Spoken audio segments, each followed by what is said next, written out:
My name is Keisha. I'm the owner of A Way of Life. I've been a career and life coach for 8 years and an astrologer for 3. Our mission is to help people take control of their career future, whether to start a business or retirement, using astrology, strategies, and planning. Our vision is to provide a really clear idea of who you are, what you want, where you're going, and how to get there by making it a way of life. Peace, peace, peace, family. Welcome, Scorpio, to your May astrology.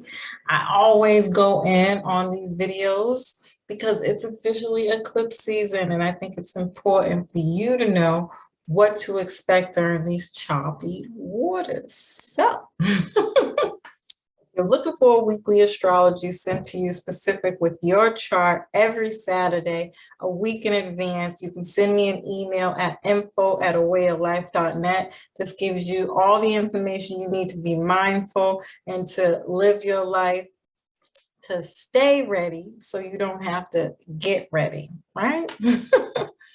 And if you're interested in any of the other services that we're doing, please be sure to check the description box below. And if you have any questions, leave a comment in the comment section. And if you could, please like, share, subscribe, hit the notifications bell so that you could be notified every time we go live. We would love to have you to join our crew. Spread the word if you feel like it's helping you and can help anybody else. We appreciate you in advance. Okay.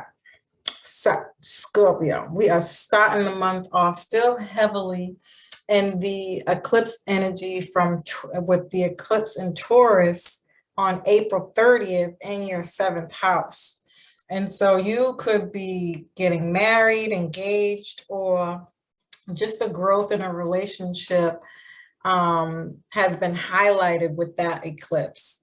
This could be counseling, mentorship, business partnerships, and opportunities that have come in, more clientele, the expansion of any of these things, contracts, agreements.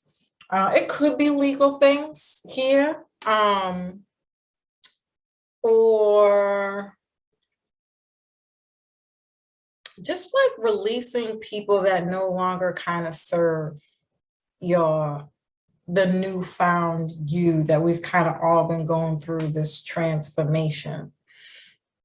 And which is going to leave room for a lot more people to come in. Then on May 2nd, Venus enters your 6th house.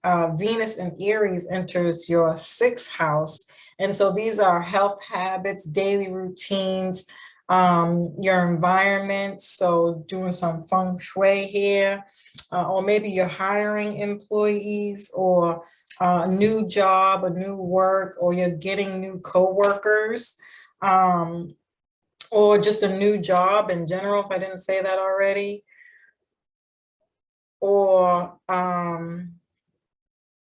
pets. It could be things with pets here, and any health issues that may have come up over the past. You'll finally get some resolutions to finding the right doctor to help you heal or get past or through any of those things.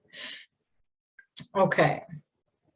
And then Jupiter will enter Aries in that same house on May 10th. And so, again, if you need the right healthcare provider, if you're looking for new work, if you're finding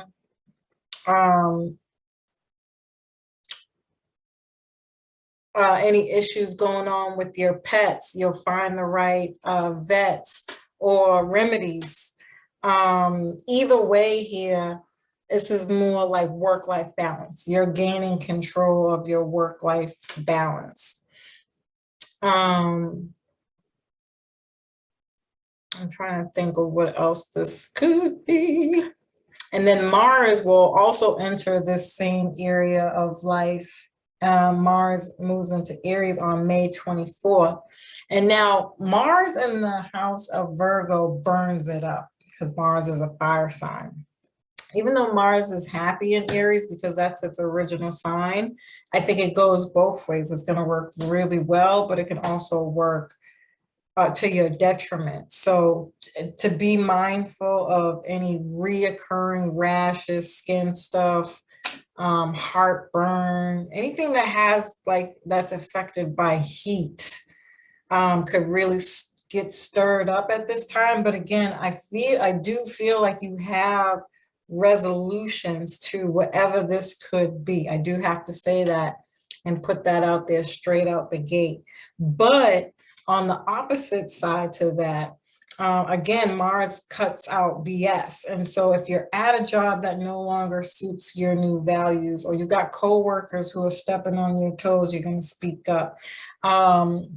If your boss is doing the same, or if this is you in these positions where you're showing up as not as favorable as you could be, Mars is going to help bring those things to light so that they can be addressed and some new ways can come in to deal with this kind of stuff. And so you could even be seen as a leader in some way, shape, or form for stepping ahead of this and getting in front of it.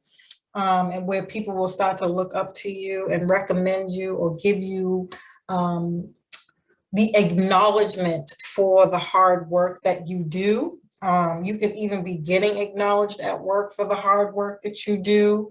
Or you're gaining some kind of leader skill through maybe perhaps some training courses or things of that nature. It could be promotions, right? With Mars, because Mars is a go-getter as well. And because they are hard workers, they always meet their goals, but it might not be something you're expecting or that you even want. You just naturally are, a good worker, right? And you might not even be paying attention to what other people are saying about you, but you might get a surprise reward for that hard work at this time. And then we have Mercury in Gemini going retrograde on May 10th in your 8th and 7th house. So from May 10th through May 22nd, Mercury will be retrograde in Gemini, and you can expect all the original typical Mercury and retrograde BS going on at this time.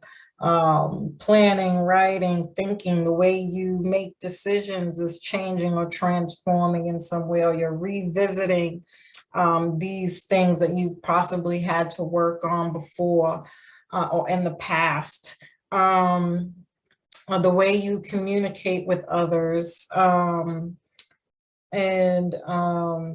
sales, marketing, vocation, maybe you're teaching, or this is like administrative stuff. So getting a lot of errands and things like that done, like getting things done. There could be a whole bunch of disarray with all of that, but you're thinking about why you would do those things differently. Somehow there's value that's been added to this process for you. But you're going back to revisit, rethink anything from the past, right? This could be things around siblings, cousins, neighbors, and things within your community. Again, like running errands, transportation, public transportation. Maybe you had some issues with your car. I'm trying to think what else it could be.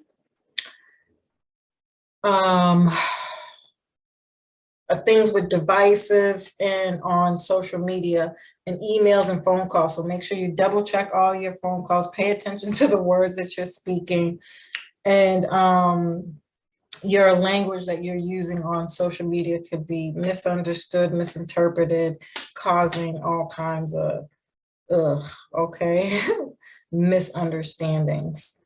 And because you're having this in the 8th house, this could be things around taxes, investments, or maybe even your partner gets a raise. And then in the seventh house, you may have to work through miscommunication in your relationships, marriage or business or family and friends, which I feel like I pretty much covered. I did. It could be homework stuff too. I did say that. Where you think you had an assignment on one page and it was really another and you did the wrong homework. It's a thing during a retrograde. Okay. And so working through those things, I would say because Pluto and Capricorn is in retrograde, I will go back to November, December, and January when we was asked to elevate at that time with all that Capricorn energy, and think about what was coming up for you at that time. Go back and really reassess, revisit, rethink, redo, rearrange, reevaluate, reassess, because it's so necessary and prevalent to this time. It's going to have something to do with what was coming up for you at that time. Also, I would check your sun, moon, and rising sign for these horoscopes so that you can get more pieces to the puzzle, because it's definitely going to help bring in some information, blind spots that you might not be seeing or that are not being mentioned in this horoscope. Okay. And then on May 16th, we have the eclipse in Scorpio square Saturn. And so this is in your sign. So this is going to change your life. And I think in a way that because we still have a lot of Pisces energy going on at this time, I really don't think that people are seeing how strong this energy is going to be. And it's really going to feel like a new beginning. I know I said that when I was doing the equinox stuff because it was Aries season, but now with all the Aries energies coming in, I really feel like this time it's really going to feel like a new start if it hadn't felt like that back then. And anytime, we're talking about a square to Saturn, I'm just going to be honest with you, it's not going to be easy. It's not going to be easy for any of us.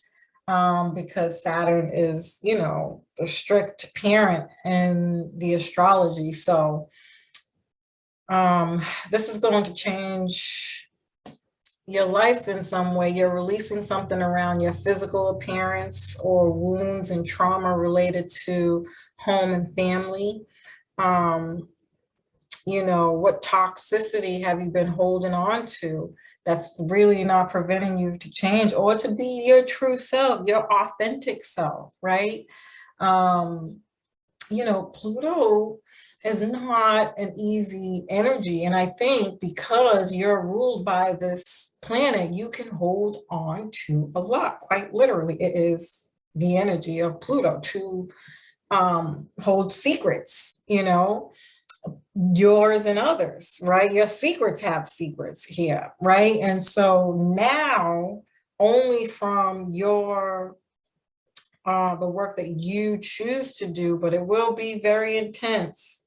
If you find yourself like feeling jealous, envious, hateful, revengeful, these are all scorpionic words, and you really don't know where it's coming from, or there are things that you feel like you've gotten past, reevaluate them. Again, go back to November, December, and January and see what was coming up for you, but also address those issues. This would be a great time to do counseling now.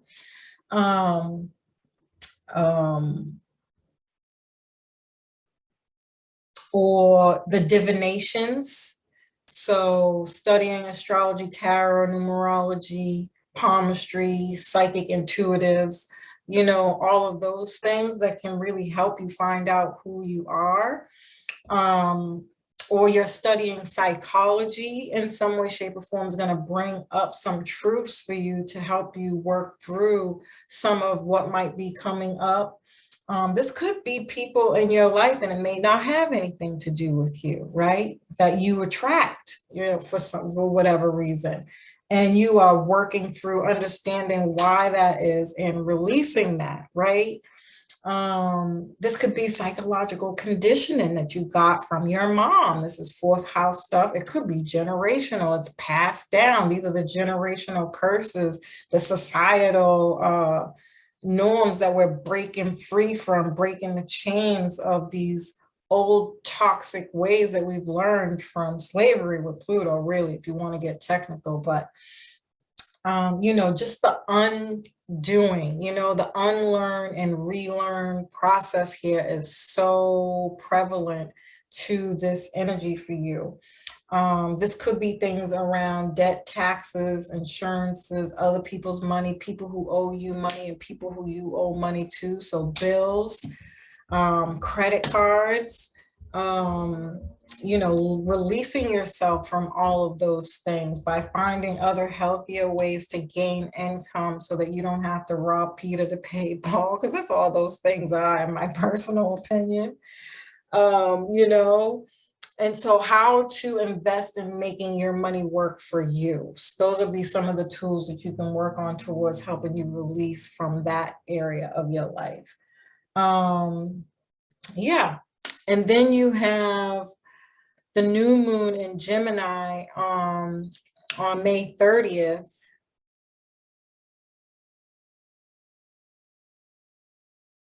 Ooh.